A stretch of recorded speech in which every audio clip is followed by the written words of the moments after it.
Welcome, survivor! Welcome, friends! Welcome, enemies! Welcome, any and all, to my little channel and my little base. Look at it! Look at this perfect square 10 by 10 base. Thanks for tuning in, and that's about it. Hope you enjoyed it. No, I'm just kidding. If this is the first video you've ever seen of my channel, make sure you subscribe. If this is the second or subsequent video you've seen and you haven't subscribed, please subscribe. If you're already subscribed, don't unsubscribe, whatever you do. Thank you. Appreciate it. It really helps me out. Let's get into the video.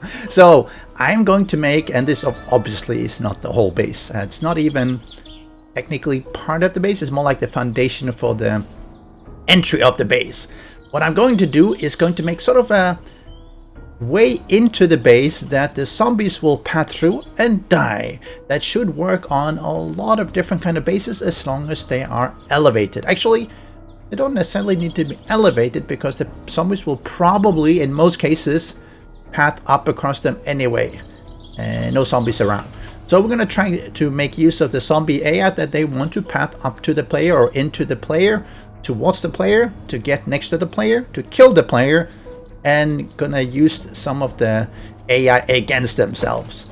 So this is 10 wide, and the reason I do 10 wide is because I need a couple of extra blocks on the sides to protect, such as, well, I'm gonna have my dart traps, I'm gonna have electric fences and tripwires and everything, and that's gonna be really, really nice. So we're gonna start with 8 here. So there's 4, 5, 6, 7, 8, 9. Okay, I can't even count them.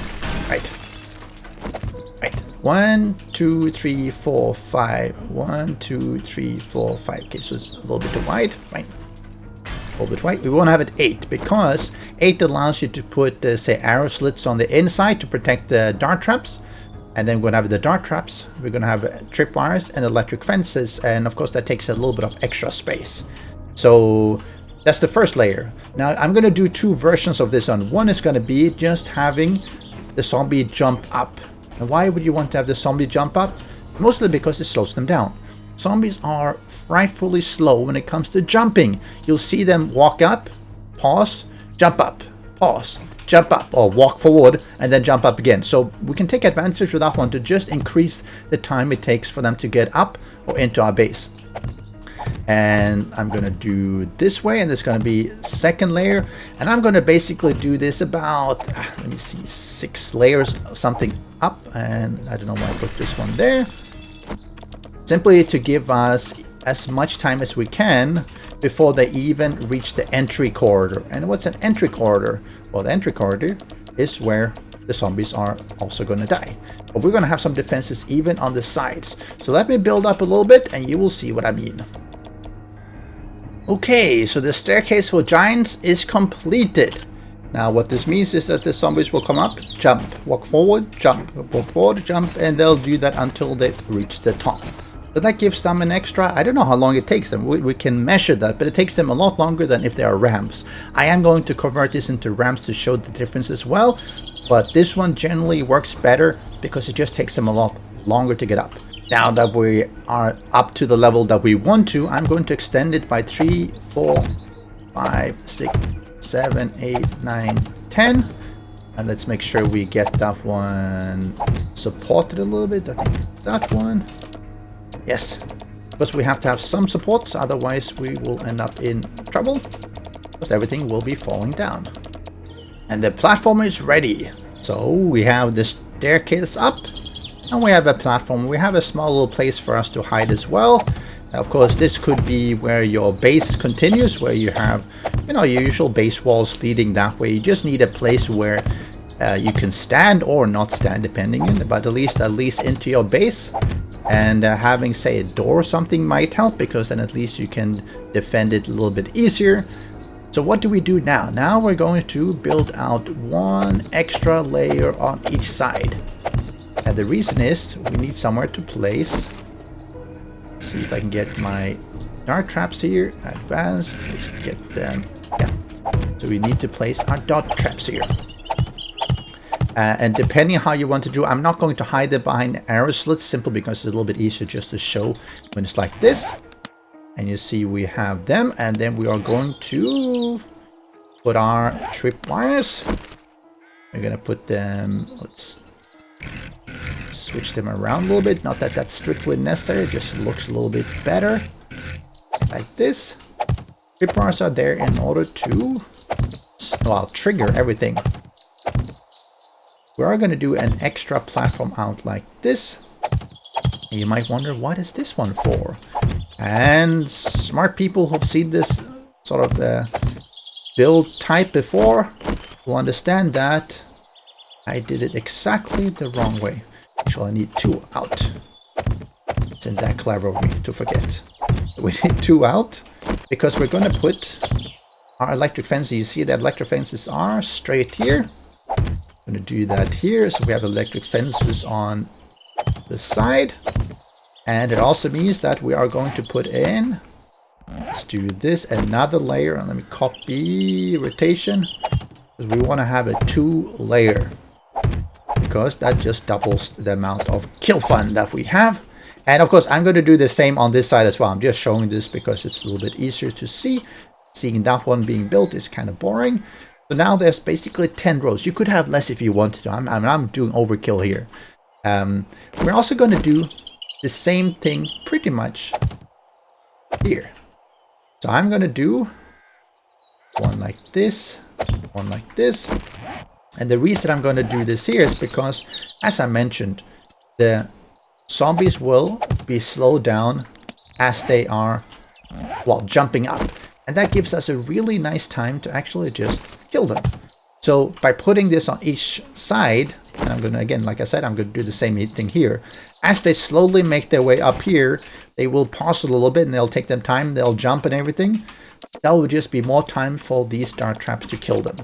So I'm going to follow on and just do all the way down here, as well as the other side. And then we'll proceed with doing the hookup. Right, as you see, all built.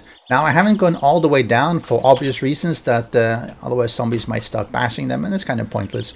It's better to just build it slightly higher, such that you don't lose things. That just makes your life easier. I haven't protected these ones on the side. You probably would want to do that with, you know, plates or something. Concrete plates are pretty easy to repair, just to guard against stray vomit or something, especially when you're having your electrical things like electrical relays and everything. They don't survive a lot of vomiting. But this just shows how it looks. Now, how do we hook this up? So let's start with putting down our generator. I'm going to put it nicely just here. And I'm going to give it a few of this one. And need some fuel, or rather gas. Let's do that. And let's just refuel it. And I'm not going to turn it on. Then we take... We're going to start here. We wire from the generator bank, and the order is fairly important. I'm going to go to this one just to allow me to sort of go between and cover. Oh, wait, over here. Right. So first thing we do is that we need to power this side of the tripwire. Very important. This tripwire goes to the other side straight across. And again, this is where you might run into some issues because of the distances.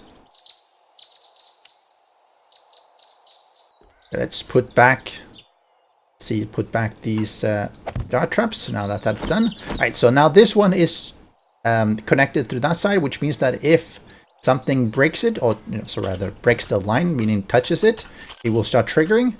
What we do then is we connect it to this electric fence, which then goes, again, why did I replace that one?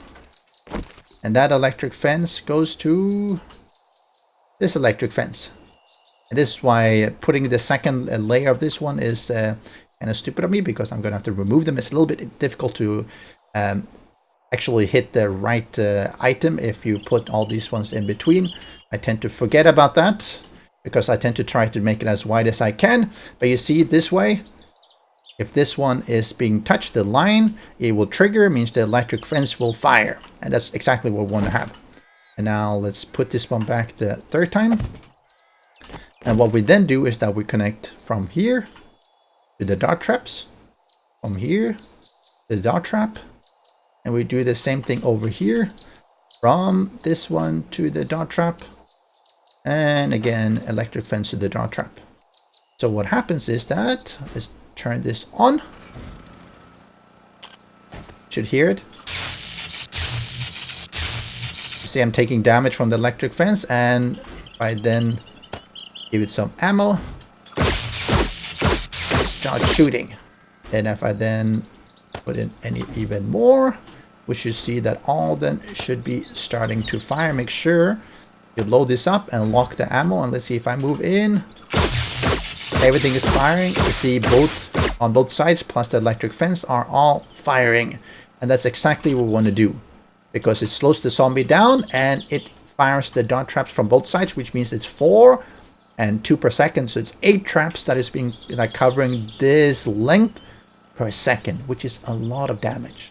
Now I'm going to hook up all the rest of them as well, and again, as I mentioned, you might want to just make sure that you don't set the second layer here until you've hooked up the tripwires and maybe electric fences, because otherwise you might have to just pick them up again so you can actually target the tripwires and everything, because it's a little bit difficult through the dart traps.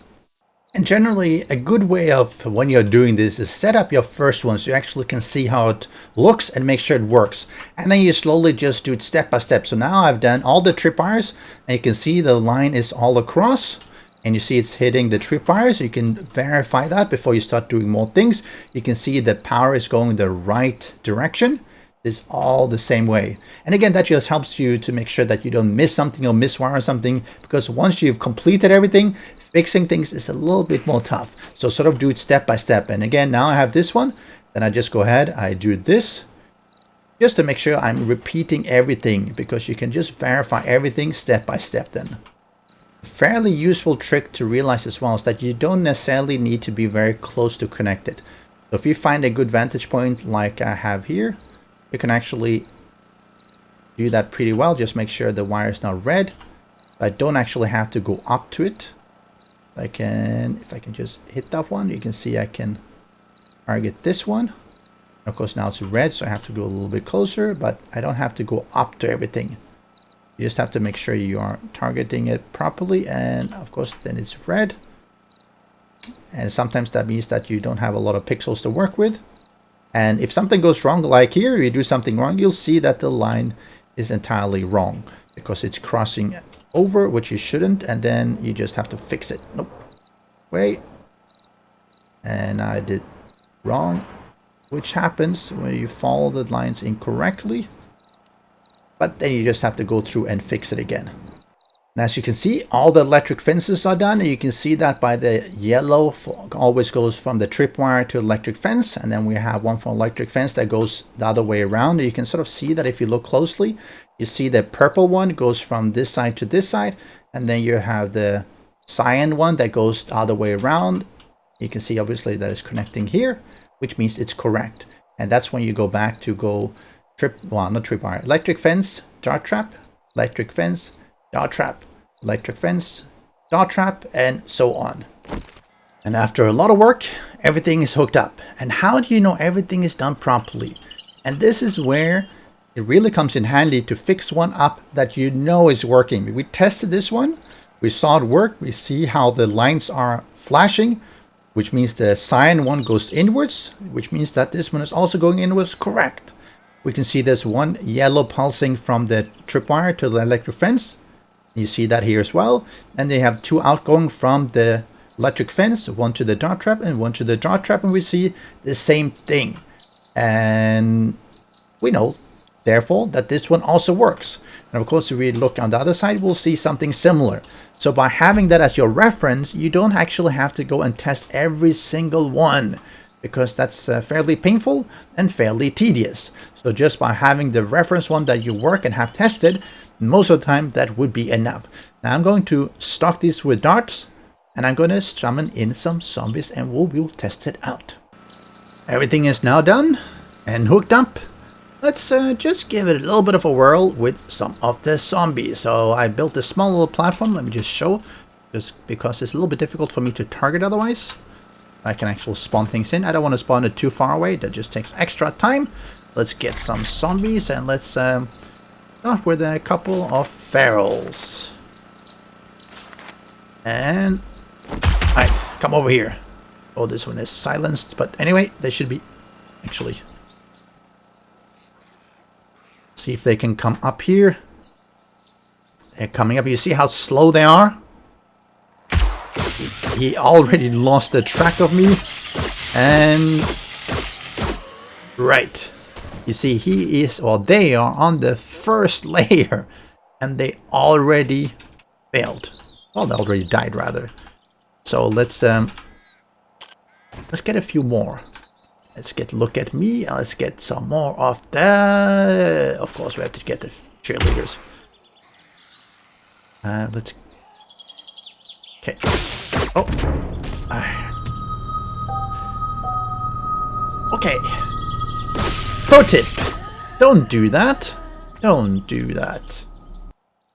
So let's pretend that that didn't happen. No one saw it. Right. Okay. Right. Let's spawn 25 of them. Let's get some cheerleader ferals.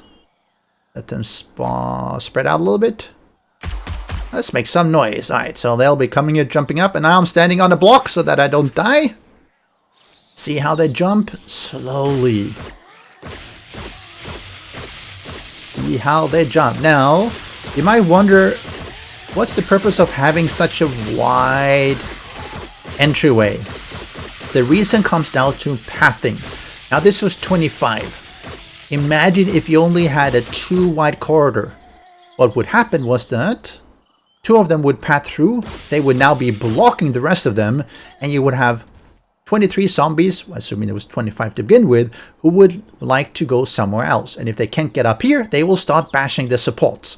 That's why having a wider one really helps. Now, whether it's 8 or 6 or 4, it really depends on how many concurrent zombies you are expecting. Now, this is 25, and you saw they lasted to the second. Most of them died on the first, couple went to the second, but that's it. They all died. So look at how much overkill this is. Now, part of the overkill reason is because once you start getting radiated, they do suck more. Let's see, you see here, this one is taking some damage, and they eventually will break. So having more just helps, so you don't have to go and repair midway. You could, for instance, have a walkway all the way around here, so you could actually go and repair during the horde. That would work as well. But you saw 25, no issue. But let's do 25. Let's do whites. White. Radiator, because they have a lot more hit points and they heal. Spread out a bit. Yeah, come here. See, they jump. You see they jump up and then they pause. So it's really slow for them to get up. And you see they get stunned. But they're still jumping, and now they're jumping on top of each other. And because they have so many hit points, for them to get further up, it's a lot easier. So let me get this one here. You see, because they have so much more hit points, they can get a lot further. And they probably still would die up here. But if you only had like a 4 wide, you see now he's beating me because he managed to get all the way here. And now, because of how the hitboxes work, you see he's still getting through because he might sort of be between. So that while he might be stunned, then he's probably going to take the damage. But if he's not stunned, he might be in between. Effectively, if I can stand here. Yeah, here.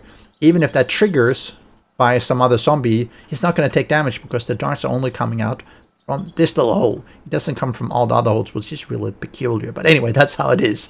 So it's not necessarily that he will kill them just because they happen to run past. Running ones survive a lot longer. But let's look at some of the damage here. Some damage, a little bit. This is 25 radiated zombies, so still, all things considering, not too bad. This took some damage, maybe it could have been me from previously. So even with a fairly high amount of zombies, it still lasts fairly well. Now, what happens during a Blood Moon Horde? Well, why don't we try that out? And it's on the day 91. We'll see, they are spawning. Question is, where are they spawning? Somewhere over there. What's my game stage? Alright, we have some Okay, fairly high. Okay, here it's somewhat coming. This is just 8 concurrent. So 8 should be no issue. Even if I only had it 2 or 3 wide, 8 would be just fine, you see. Now he gets hit. For some reason he was actually jumping.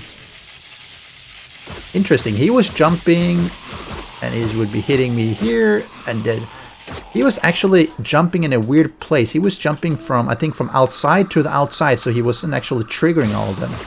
And again, that's where it helps to really have just a longer path, because there are more opportunities for him to get killed. So 8 concurrent, they're spawning in, but yeah, I mean, there's just so few of them.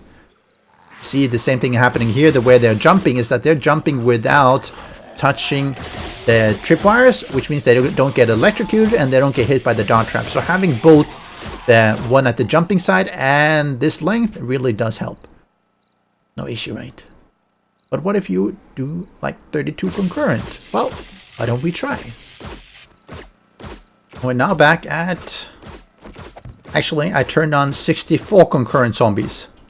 And let's see how that goes. The one thing you have to be careful about is that... Well, let's turn that on. Are any zombies... No. You don't want them to get stuck so that they don't come up here. But you see here they're coming from that side. And they're going around and they're not targeting the support beams, which is important. But here you have 64 concurrent. Oh, and that's something I wasn't considering. Let's do something about that immediately. Let's do that. We don't want them to obviously be jumping up. Oh! Ouch, ouch, ouch. Okay, not really ouch, but... Okay, okay. What? Ew. Right, let's get healed up here. You want to make sure they don't jump up here, obviously. Now, when you have this many, it might take a while before they actually get killed. Even with... Oh, and some of these one actually got destroyed. You want to do something for these ones. Now, you could imagine that if I put in a, let's say, a vault door. And the reason for having a door would be simply to help block them outside. Let's do this. Oh, come on. Like this. And this. I should have made a ceiling here. Because this way, when they come here, they will still get stuck outside because they can't get in. And if they're standing here, they will definitely take damage. But you see, they took out a couple of these ones. I think it was one of the cops who vomited. And I suspect that... Oh, yeah. Oh. No, no. Okay, this is what happened, unfortunately, because of me not thinking about that. You want to make sure that everything is blocked up here. They actually went out here, and I think a cop exploded. So he took everything out. Okay, so let's pretend that didn't happen. I will reload this save. And we are back from that small little mistake. So I've built up a little bit more here on the sides. As you can see, let me see if I can place a couple of torches. I should be able to, just to allow us to see it a little bit better. This way, you see they're jumping up here. Do this.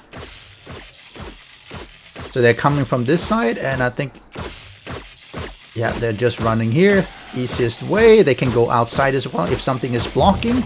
Like you see, some of them are sort of taking the longer route. Otherwise, they're coming up here. And actually, this is 64 concurrent ones that is being set. Actually, I think that it actually maxes out at 60 because I think that's one of the server limits that you can't change if you're running single player because there's no server config file. So now even if they try to jump up, right, they weren't able to... Oh, he tries. Alright, so you have to make this even higher because all of them are coming from this side and they're jumping on each other.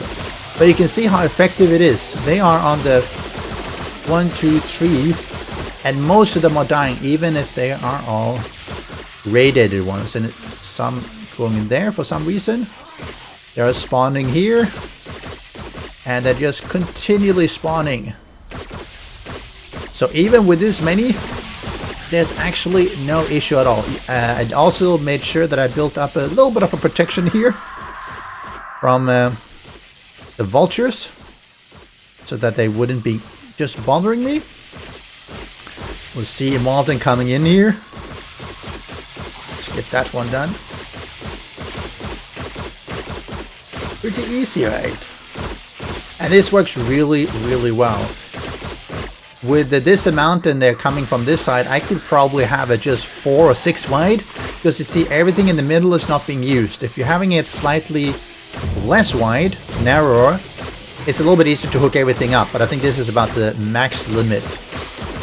But you see they are occasionally bashing either here or each other because they're in the way and they're really, really trying to come up. But none of them are making it up here at all. So this is really good way of having an entry to your base, because as long as they are trying to get in to your base and they have a way into path, they will always take it. You can imagine it, let's say I had a wall around my compound and this was the entryway. If I was anywhere inside the base, assuming I wasn't too far away from the entryway, they would tend to always try to, oh okay, they changed the spawn because I moved around. Good. So now that they're coming from the front, does that make any difference? Yeah, now they're coming a little bit in the middle because it's an easier way of going. So even if I had a base sort of behind here, let's say I built up a base here, maybe even if I had a wall, they would probably, as long as it's not too far, continue to run this way. And even if you weren't fighting them, let's say you were downstairs in your base, they probably would continue to go here. Let's say you were down mining or building or crafting in your workbench, they would still prefer to go here, assuming that this was the only way or the easiest way to get into your base. And I've closed these vault hatches here, just so that if they really do make it here, they'll be standing outside and they'll be trying to bash their way in here, and they'll get hit by these 4 dart traps, which will kill pretty much any of them. See, there's a little bit of damage. Maybe one of the cops exploded, or maybe they did some bashing. That can definitely happen, and that's why having some air slits would help. But let me stop this nonsense. Okay, so now they're not going to be spawning anymore. Well, they might be spawning, but anyway, they're not going to be running around because I paused the AI. So what if this is no longer square blocks that they have to jump up? What if it's ramps instead? How does that impact? It actually impacts a fair bit. So let me just take them out here. Let's see, let me clear this one. And let's do this. So what I'm going to do now is I'm going to replace some of this with, let's do the first 3 like this. Replace it with a ramp, and you'll see how that actually matters, because it does. The way they are interacting with the ramps is fairly different than the way they interact. Are they still there? The way they interact with, oh wait, okay. The way they're interacting with square blocks. The square blocks, they are jumping, and that's really slow. Running up for ramps is a lot faster, so that means that they should be clearing this a lot faster, which is not necessarily desirable, by the way. They might get up faster, but it also means that they might bypass a lot of these ones, and that's of course not really what you want. So let's do this, and I think this should be enough. Right. Let me go into my little here. Let's do this, let's do this, let's do this, and now let's, okay, we're all good. They are starting to run around again. And you see they run up a lot faster. It's a lot faster for them to get up. They no longer get stopped on the first or the second. Some of them do, obviously. But you see they immediately make it a lot faster. A lot higher. So, and of course now some of them are, because they bunched up and none of them died, but they're definitely making it a lot further up along your corridor. So it becomes a smoother path for them, And that's not necessarily what you want. If you have this one long enough, yes. But you see, now some of them are dying all the way up here, whereas previously they all pretty much died here. So, which way do you want to do it? Okay. Some of them are coming here. Going around. So the spawn is changing, which is a little bit irritating. I wish they would just stick to this side. And let's see, yeah, they decide that they want to go for the ramps because the ramp is an easier way up. You see, when this lady ran past, she actually bypassed the first one or almost two of the dart traps because she managed to get past before she got stunned. And maybe that's also because this one, yeah, this one is no longer working, so it doesn't stun her. And if it doesn't stun her, she's gonna just run past it without getting hit by the dart traps. So you could try both variants. Either works, they just work slightly differently. One is a faster route. Potentially, if you have this staircase kind of model, it might, and it's too narrow, it might block them and they start to bash things. You see, this is also another thing that happens. Because it's a staircase model, he can't actually jump up here. So he decides that, nope, I would rather bash it and break it. And of course, that's not what you want. So you would have to do something like this so you can actually get up. That would also work, but you just have to consider it a little bit more. Again, because we're having such an overkill of dart traps, you see they don't actually last anyway. And this, remember, this is with 64 concurrent zombies. The game stage is something like 500? 576. And it still works really well. I mean, there's no way they're going to make it in. But we can make some further changes, actually. And let's do that. Okay, die. So we can make some further changes here. And let's do that here. Let's do this. So there are some ways you can change things around a little bit more. And I am going to actually create a gap here so that they don't path here. And do this. Because I want to change the shape of these ones.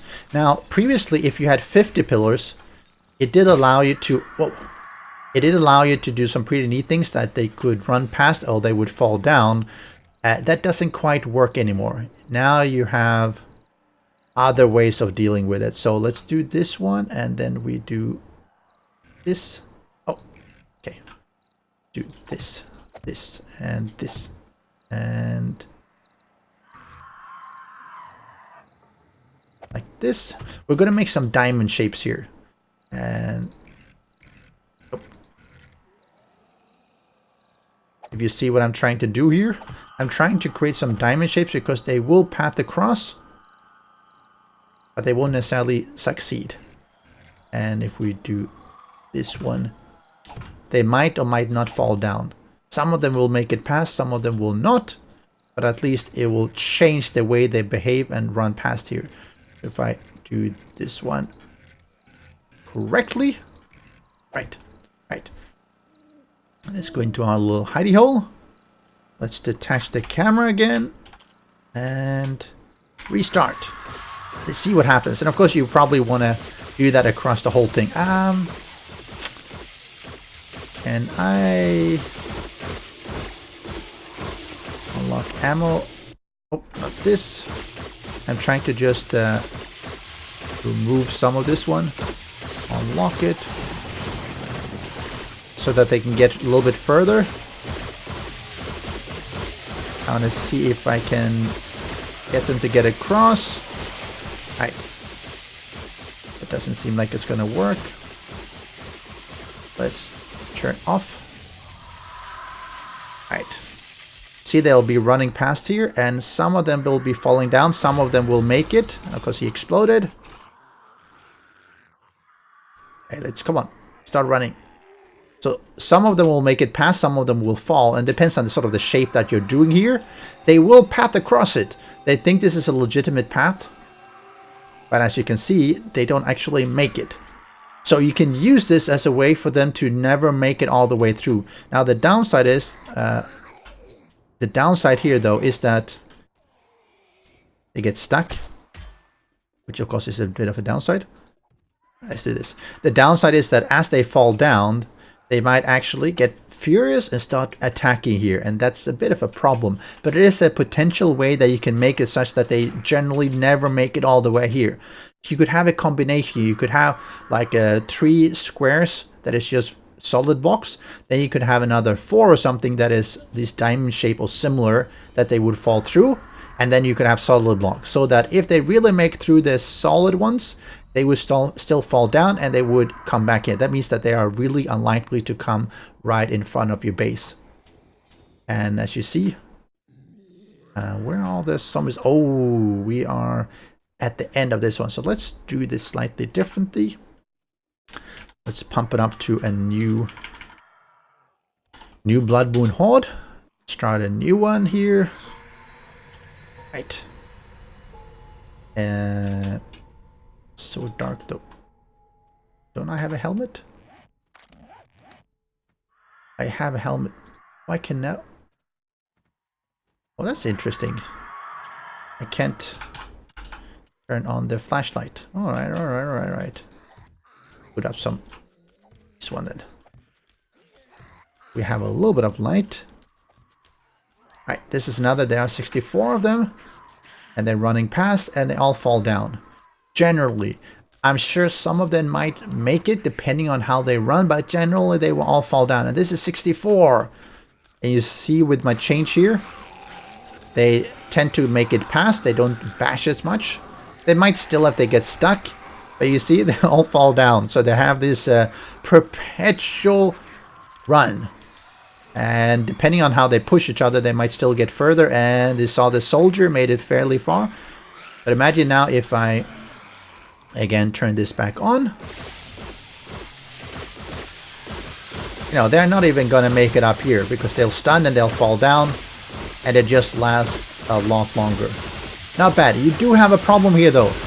And I will show. And that's part of the tantrum thingy. You see, this one has taken a fair bit of damage. And why is that? It's because, oh, he managed to jump past. It's alright. Hopefully. Oh, and he's glitched in. Alright, so that's a bit of a problem. Glitches always is a problem. You see, if they glitch in, they might or might not take any damage here. So he is not taking any damage because he's halfway into the block. And I think he might eventually destroy it. Actually, he's not even bashing because he thinks he's through the block. So let's just avoid him. If they're standing out here, they tend to die. But again, some of them will be avoiding as well. All the normal ones will not. And again, depends on how long you have this corridor. You could, for instance, have a, let's say you have a shotgun turret here that would target right in front of this area. Then in case, and we could do that actually. Shotgun. Let's do this. Let's do this. Let's put it down. Why can't I put it down? Oh, I can't activate it because... Okay, this is one of the changes. Okay, hold on. Annoying changes. Right. Can I put it down now? Yes. It was one of the annoying changes of how they're dealing with the items in the hotbar, I think, while you're in the camera mode. I can't actually... Does this one allow me to? I think it might. Yes. So let's pump that in. I couldn't actually target it. I couldn't place it down. Let's say I do it like this. Right. So any that ends up right in front of here should, theoretically... how did you make it in? You actually managed to glitch in. That's a little bit dangerous. Right, let's continue here. And P and right. You see, if they make it to right in front here, they will still get hit by the shotgun turret. This is one way to guard against enemies that are making it all the way here. And I think that... Is he glitched too far in? No, okay, he's dead. You could have one on the inside to take his head at least. That would also help. But most of them wouldn't make it that way. Most of them would be destroyed here. Some of the spiders because they jump. You could protect against that as well. Again, there are ways to protect against a lot of things. Let's see, can I place it here? Let's say you make a jumping block here, so that any jumpers would actually hit the iron bars and fall down. That would work to prevent the spider zombies to jump past. There are various ways to just minimize some of this, and I think that he's trying to take the vulture that is barely within the cone of attack. You see, this works really well with a 64 concurrent zombies. There's some damage, as I was saying, from this one when they fall down because it's the temper tantrum. But if you had this one wider, then yes, they might take out one of these paths, but there will still be plenty of paths for them to get through. Even now with 64, they still haven't taken out even one. Imagine if you had it, let's say, 4 wide, they would have to take out 4 before that even became an issue. So this is my way to make a safe entryway into your base, and I think it's really effective. Downside is, of course, let me pause the AI here. The downside is, of course, there is no way to actually loot. So there will be a lot of loot that will be around. You can't actually loot it. But what can I say? You can't win them all. There will be pros, there will be cons. So what do you think? Is this something that you would use? Would you make a variant of this for your base as a way for zombies to be lured into this kind of killing zone, or would you do something differently? Again, we've all talked about having these kind of ramp bases where they jump and everything, and this is sort of a variant of that, except they don't jump, but they get killed on their way. So there is no jumping, there might be some falling down if we want to go that route, but otherwise they will just run, get killed by the dart traps after being stunned by the electric fences. What do you think? Good luck with your building. I will see you next time. Special thanks to the great patrons supporting the channel. If you would like to join the vetted community and support these videos, do follow the Patreon link.